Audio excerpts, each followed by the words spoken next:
How do you get to know your customers if market research isn't reliable? Go spend time with them. Spend time with them. Fundamentally, what we're looking to market research for is we're looking for market research for insight. Insight comes from understanding, and understanding comes from proximity.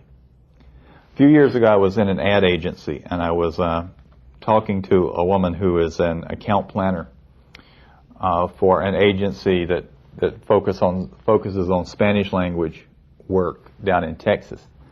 And she was talking about this brilliant model they had done of the newly immigrated housewife, and how they had built this idea of how the housewife had great pride in their work and how they could sell this particular type of dishwashing liquid because they would be so proud of having the plates clean and so forth.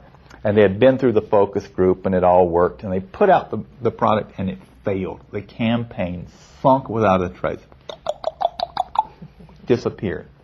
And so she said that what she did is she went out and she went to people just like the ones they were targeting at. And she said, "What do you think of this?" And the woman she was talking to said, "You know, that's a bunch of junk." She said, "I hate spending time in the kitchen and I want to get out of it.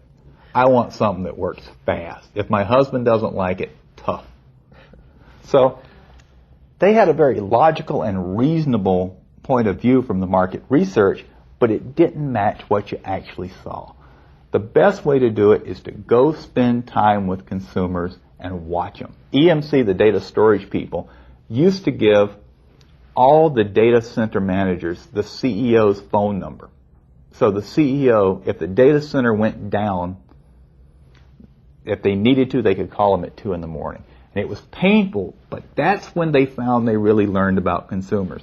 When consumers were using their data storage product and when there was a problem. Go out, spend time with consumers, and look them in the eye as they use the product is the best way to do it. We said they may say one thing in a focus group, but then when they actually get home and what they actually do is maybe a completely different. They will always say, we have an election that has occurred this last week that shows us that what people say and their actual behavior, not always a perfect match.